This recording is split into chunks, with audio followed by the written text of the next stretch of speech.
l'examen du baccalauréat session de juin 2022 ce lundi 20 juin sur toute l'étendue du territoire national. C'est le collège d'enseignement général de Weyhock qui a abrité le lancement officiel des premières épreuves pour le compte du département du littoral. Le point est à suivre dans ce journal. Nous parlerons également des causes et mesures à prendre pour éviter la constipation dans cette édition, ce mal qui est un retard ou une difficulté d'évacuation de selles moins fréquentes, moins abondantes, plus dures que normalement. Des heurts entre jeunes et policiers sénégalais ont fait un mort vendredi à Dakar où l'escalade verbale des dernières semaines entre pouvoir et opposition a tourné à la confrontation un mois et demi avant les élections législatives.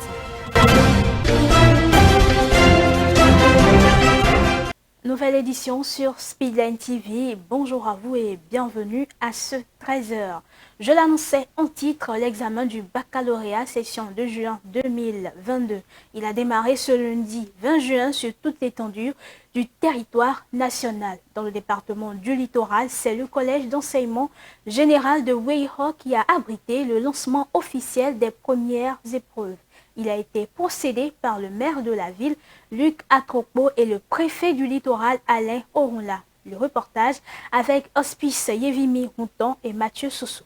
C'est le troisième exercice de cette saison, puisque avant le bac, nous avons eu le CEP, le BPC et aujourd'hui le bac, qui se déroule dans d'aussi bonnes conditions que les deux précédents exercices, c'est-à-dire une organisation à bonne date, des étudiants, des candidats bien préparés, en raison d'une année scolaire sereine, bien formés, qui ont le moral et qui donnent l'impression d'une sérénité, gage d'un succès éclatant à la fin de l'épreuve. Je voudrais tout simplement rappeler que le département du littoral a été le premier au bac sur le plan national l'année dernière. Ce que j'ai vu me conforte dans l'idée que nous allons confirmer cette position en améliorant peut-être, pourquoi pas, les performances. Donc un grand satisfait à ceux qui ont organisé, ceux qui encadrent, les enseignants, les parents. Bien sûr, l'État a joué sa partition, c'est ce qui a permis qu'on en arrive là, et donc à tous les acteurs du système pour ce qu'ils font depuis quelques années pour la grandeur de notre pays. Évidemment, beaucoup de courage. Ce matin, nous sommes là plutôt rassurés de ce que nous avons vu, rassurés du sens d'organisation des diverses autorités de l'enseignement supérieur. Nous sommes là rassurés de ce que les candidats sont là aussi, et assez calmes, mais aussi assez sérieux. Et je crois que cette année sera meilleure que l'année passée. Vous savez, la rançon aussi bien pour les parents qui pendant toute l'année scolaire se sont échinés. La rançon pour les autorités qui ont travaillé, pour les enseignants et autres. Je crois que c'est de voir les candidats réussir. À la mairie, nous avons pu, comme l'année passée, organiser les travaux dirigés. C'est un complément au travail combien grand, effectué par les professeurs. Je crois que tout ceci ensemble nous donnera un très bon résultat. Et nous parlons toujours du baccalauréat, session de juin 2022. Toutes les dispositions sont prises pour le bon déroulement de l'examen. Devant la presse, le directeur de l'Office du baccalauréat a dévoilé les mesures prises pour que les candidats composent dans de bonnes conditions. C'était ce mercredi 15 juin 2022 en présence du ministre des Enseignements secondaires, techniques et de la formation professionnelle et son homologue du supérieur. Suivons le point ici avec Romaric Dossa. Plus de 77 000 candidats sont inscrits au baccalauréat session unique de juin 2022. Le directeur de l'Office du bac, Alphonse Da Silva, a fait le point des préparatifs de l'organisation du dit examen au ministre Eleonoya Iladikan de l'enseignement supérieur et Kwaro Yves Chabi des enseignements secondaires, techniques et de la formation professionnelle. Les travaux sensibles sont totalement achevés. Le matériel lourd est totalement déployé comme de coutume grâce à l'appui de l'armée. Les fonds sont entièrement mobilisés. Les chefs de centre sont en train de recevoir les dernières instructions. Les candidats, les surveillants sont déjà en possession de leur convocation. Le matériel sensible est en cours d'acheminement pour être sécurisé dans les commissariats. À leur tour, ces deux ministres ont salué les efforts fournis par la direction de l'Office du baccalauréat pour que les candidats composent dans de bonnes conditions. Nous sommes satisfaits du niveau de préparation. Nous n'avons pas d'inquiétude, nous savons que les choses se passeront très bien. Je ne peux que émettre motif de satisfaction. Le niveau de préparation est correct, que ce soit la préparation au déroulement de l'examen, que ce soit la préparation à l'encadrement des candidats. Ces deux niveaux de préparation sont très encourageants. 77 416 candidats contre 82 958 en 2021 composeront dans quelques jours les épreuves du baccalauréat session de juin 2022. Ils sont répartis dans 133 centres sur le territoire national. Selon le directeur de l'Office du baccalauréat, 32 044 candidats sont de sexe féminin.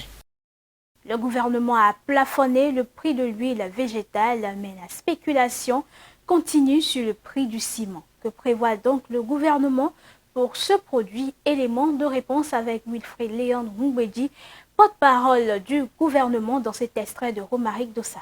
Vos observations ne manquent pas de pertinence en ce qui concerne la réalité sur le marché. Mais ayant fait le point de la tournée gouvernementale et notamment des préoccupations soulevées par nos concitoyens ici et là, le gouvernement n'a pas cessé de s'occuper de la question. C'est la raison pour laquelle je peux vous dire avec bonheur que cette question a été effectivement prise en charge déjà et qu'un arrêté est pris qui renseigne sur le prix du ciment à appliquer dans chacune de nos communes.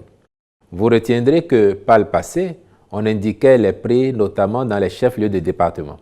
Il se fait que parfois, à l'intérieur d'un département, les distances entre le chef-lieu et les communes ou entre les communes sont parfois importantes, à telle enseigne que, oui, objectivement, cela peut avoir un impact sur le prix de cession dans telle ou telle commune.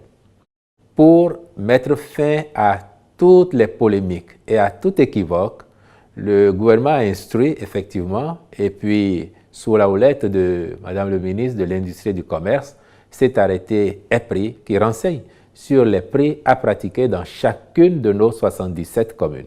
Et je dois dire que ces prix ont été discutés et homologués avec les cimentiers. Il ne s'agit pas d'augmentation de prix. En fait, c'est un encadrement qui tient compte des prix que le Conseil avait déjà indiqués récemment. Et cela s'est fait en toute bonne discussion, donc de façon participative avec les cimentiers. On le dit pour indiquer que et les orientations, les instructions du gouvernement sont fermes dans ce sens, c'est qu'il n'y aura plus de laisser-aller sur le terrain. Si on a été jusqu'à indiquer par commune le prix à pratiquer, c'est pour que le contrôle soit plus aisé. Ainsi, plus personne ne dirait « mais j'ai été chercher le ciment dans telle ville, chef-lieu ou dans telle commune, j'ai fait le trajet en payant le transport, voilà pourquoi je le vends à tel prix ». Donc, on est allé dans ce détail, commune par commune, pour faciliter la mission aux agents chargés de faire le contrôle sur le terrain. Et je peux vous dire que, sensible à la situation, le chef de l'État a indiqué qu'au-delà des agents du ministère de l'Industrie et du Commerce, les responsables au niveau de nos préfectures et même les commissariats d'arrondissement dans toutes nos communes doivent être mis à contribution pour soutenir l'équipe de contrôle et faire en sorte que de façon systématique et régulière, les contrôles se fassent dans toutes les communes.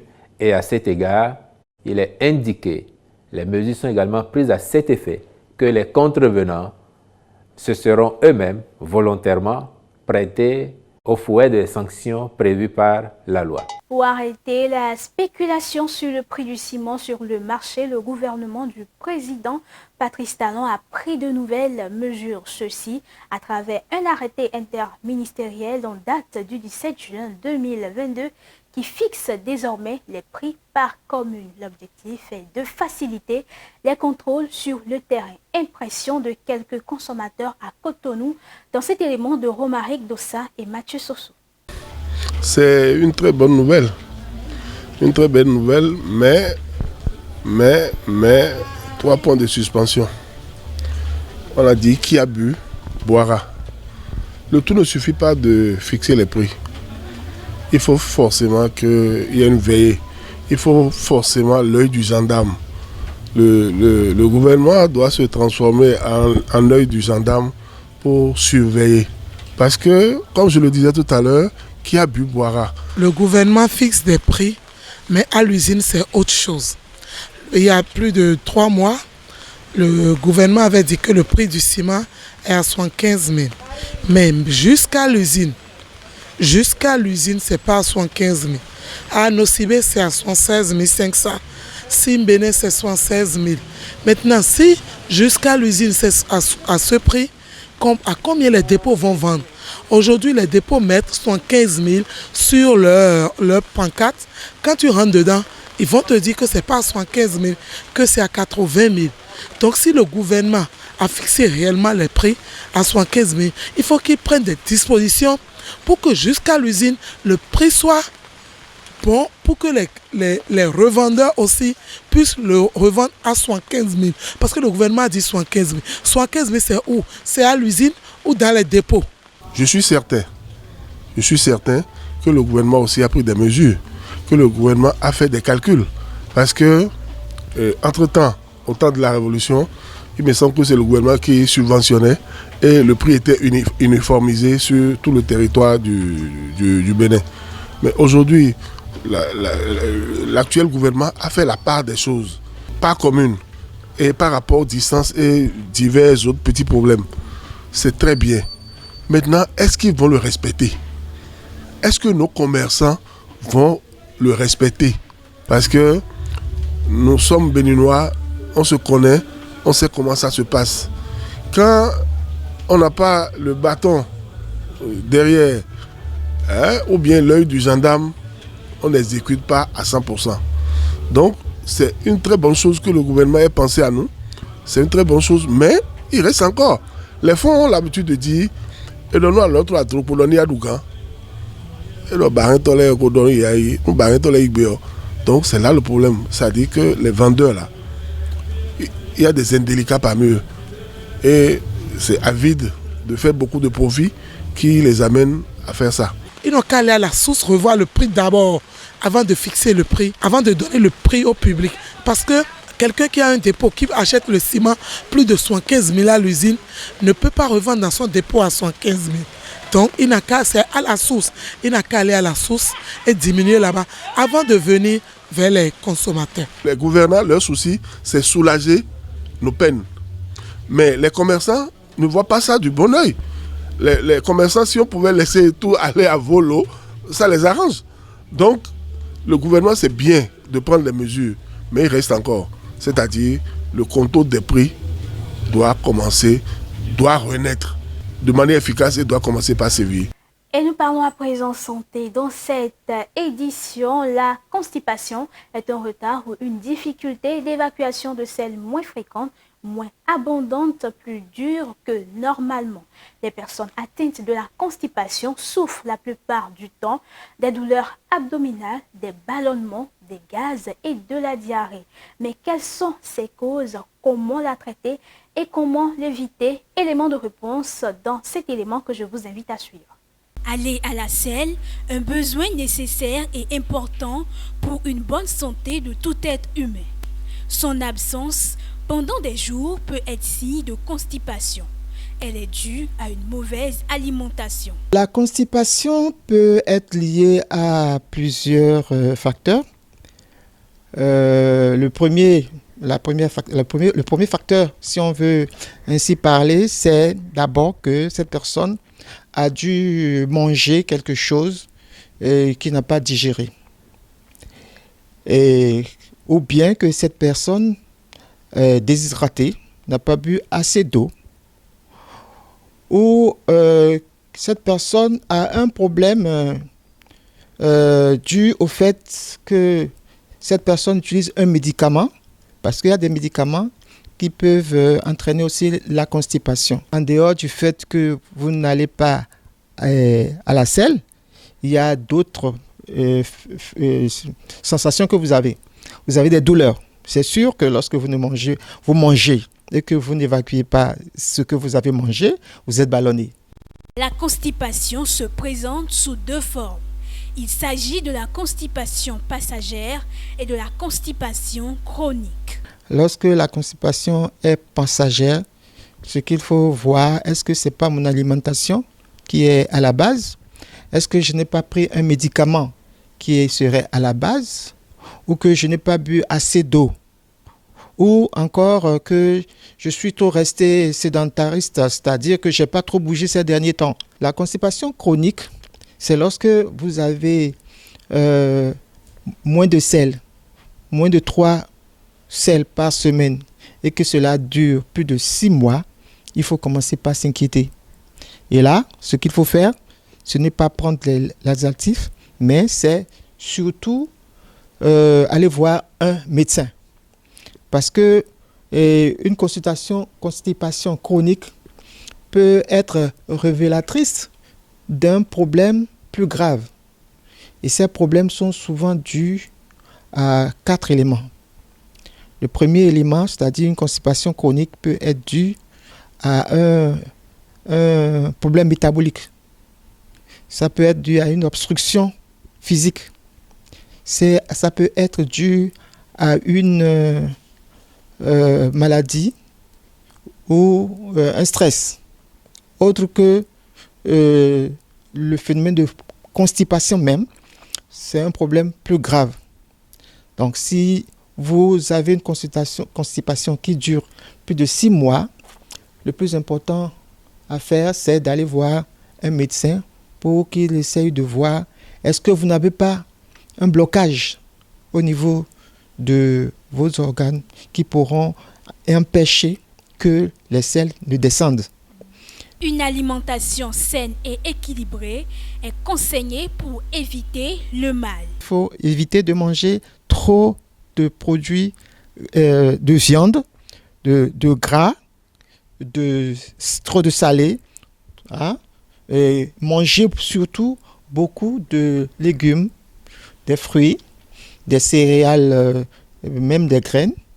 Il faut manger des choses dont la digestion, qui vont faciliter la digestion, dont la digestion est rapide. Si vous mangez des choses qui sont trop dures à digérer, vous allez faire la constipation.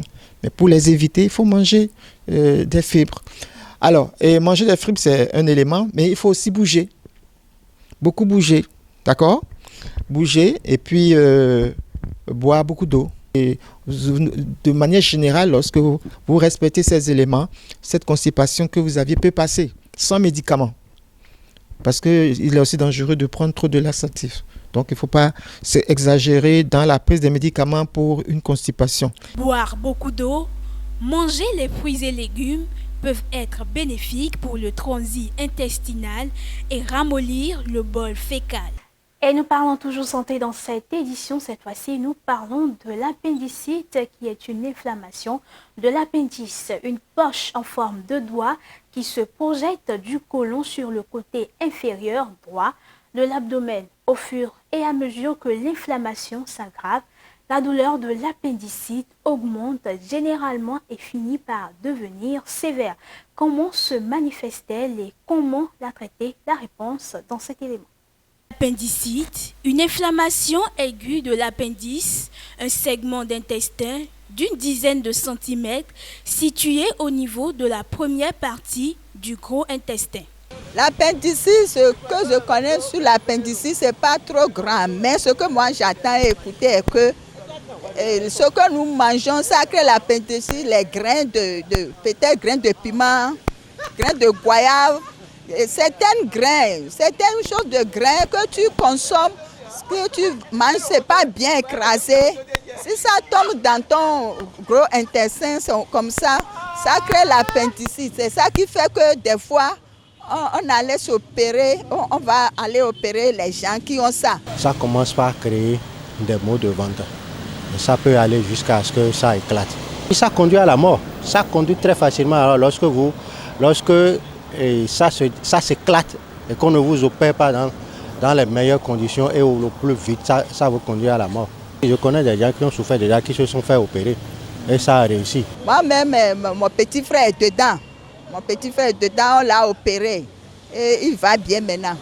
Elle se manifeste par des douleurs abdominales qu'il faut savoir différencier des maux de ventre. L'appendicite peut être dû au fait que des aliments se sont accumulés là et ont créé ou ont favorisé une inflammation.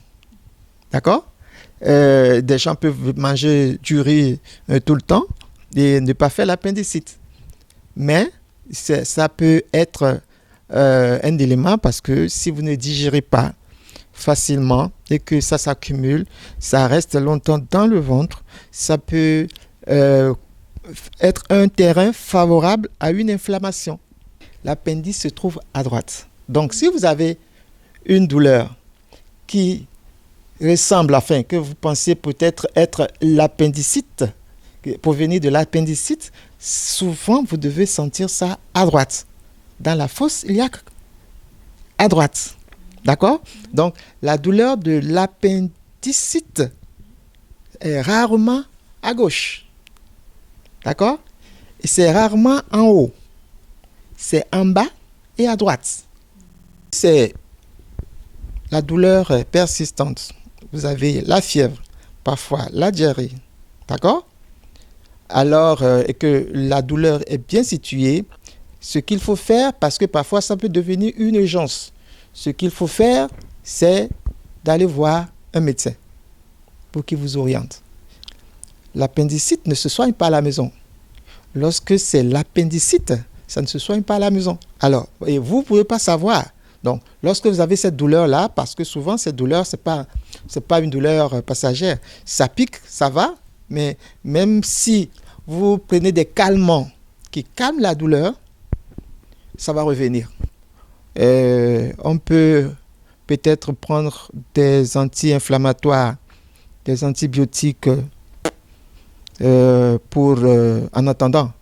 Mais lorsque c'est diagnostiqué l'appendicite, il faut faire l'ectomie, c'est-à-dire l'enlever. Bien que tout le monde puisse développer une appendicite, le plus souvent, elle survient chez les personnes âgées de 10 à 30 ans. Selon une étude, une personne sur 10 souffre de l'appendicite. Et nous abordons la page inter avec le gouvernement de transition du Burkina Faso qui a reçu le 17 juin 2022 6 000 tonnes de vivres de la communauté économique des États de l'Afrique de l'Ouest. Il s'agit d'une assistance humanitaire sous forme de prêts pour soulager les personnes démunies confrontées à la crise alimentaire. Le Premier ministre Albert Ouedraogo avait adressé une requête en avril 2022 à la CEDEAO pour une assistance alimentaire de 10 000 tonnes dans l'optique d'endiguer le déficit céréalier auquel le Burkina Faso est confronté. Plus de 6 500 tonnes de nourriture sont arrivées au Burkina Faso. Prêtées par la communauté économique des États d'Afrique de l'Ouest, les vivres sont destinés aux déplacés internes, fuyant les violences djihadistes qui secouent le pays. Le président de la commission de la CEDEAO, Jean-Claude Cassibrou, a symboliquement remis les sacs de nourriture en marge d'une séance de travail avec les autorités. On avait demandé 10 000 tonnes et la CEDEAO a accordé bien sûr un prêt de 6 579,5 tonnes de vivres. Il faut aussi préciser que ce prêt va être remboursé grain pour grain, tout en cherchant aussi des solutions aux questions relatives à la reconstitution de nos stocks au niveau national et aussi bien sûr en travaillant à mettre en œuvre des moyens de résilience pour pouvoir réussir les campagnes prochaines et aller vers une souveraineté alimentaire. Ce mécanisme de solidarité est fait à travers la réserve régionale de sécurité alimentaire de l'organisation et avec le soutien de l'Union européenne. À l'approche des élections législatives, la tension monte au Sénégal. Le vendredi dernier, les manifestations contre la décision d'exclure certains opposants du président Macky Sall du scrutin ont dégénéré. Différents quartiers de la capitale ont été le théâtre d'affrontements entre jeunes lançant des pierres et policiers les tenant à distance à coups de gaz lacrymogène ou les dispersant à l'aide de grenades assourdissant dans la fumée des pneus incendiés. Les violences ont causé la mort d'une personne. Au Sénégal, les violences durant les manifestations non autorisées organisées vendredi par l'opposition ont fait au moins un mort selon la Croix-Rouge.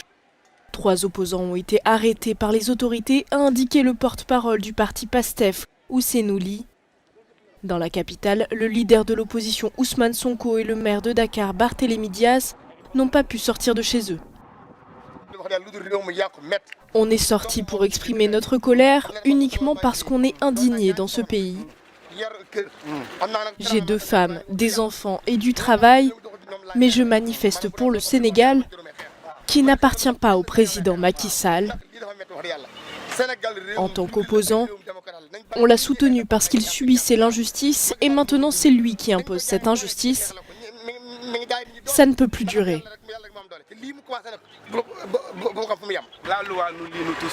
La loi parle à tous, mais chacun l'interprète comme il veut. C'est vrai que la manifestation était interdite, mais ils pouvaient manifester pacifiquement comme ils l'ont fait le 8 juin. D'autres victimes seraient à déplorer en Casamance, ont affirmé certains médias et l'opposition. Les manifestants dénonçaient l'invalidation de la liste Yewwi Askan Wi pour les élections législatives prévues le 31 juillet. Hors du cadre africain, à présent, nous parlons des législatives en France. La majorité présidentielle a remporté les législatives sans avoir de majorité. La NUPES devient la principale force d'opposition. Le RN envoie un nombre record de députés dans l'hémicycle. Le camp d'Emmanuel Macron perd la majorité absolue en obtenant 245 sièges à l'issue des élections législatives du dimanche dernier. Le second tour des élections législatives en France et Emmanuel Macron qui apparaît isolé ce lundi matin. Le président français a perdu dans les grandes largeurs la majorité absolue établie à 289 sièges sur 577. Il hérite à la place d'une Assemblée nationale où, à défaut de majorité, vont siéger 2 oppositions puissantes qui lui sont réellement hostiles. Ainsi, les candidats macronistes ensemble remportent 245 sièges devant la coalition de gauche NUP, 131 sièges, et le Rassemblement national avec 89 sièges. La chef du gouvernement, Elisabeth Borne, si elle se voit reconduite, va devoir affronter de fortes turbulences. Jamais l'Assemblée nationale n'a connu une telle configuration sous la Ve République.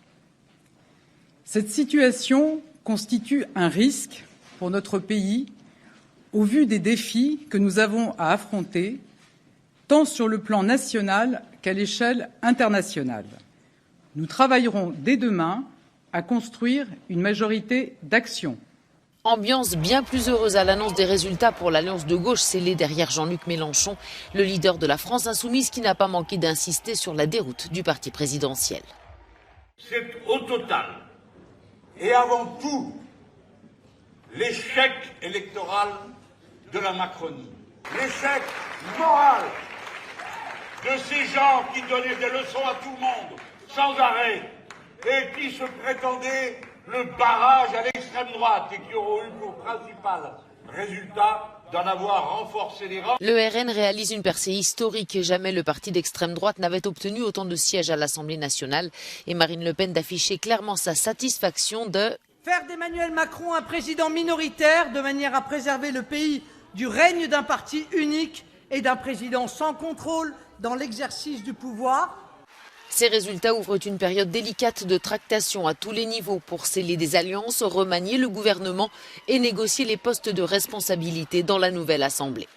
Ainsi donc se referme cette messe informative. Merci à vous pour votre aimable attention. Retrouvez-nous sur tous nos canaux digitaux, Facebook et YouTube. Bonne chance à tous les candidats.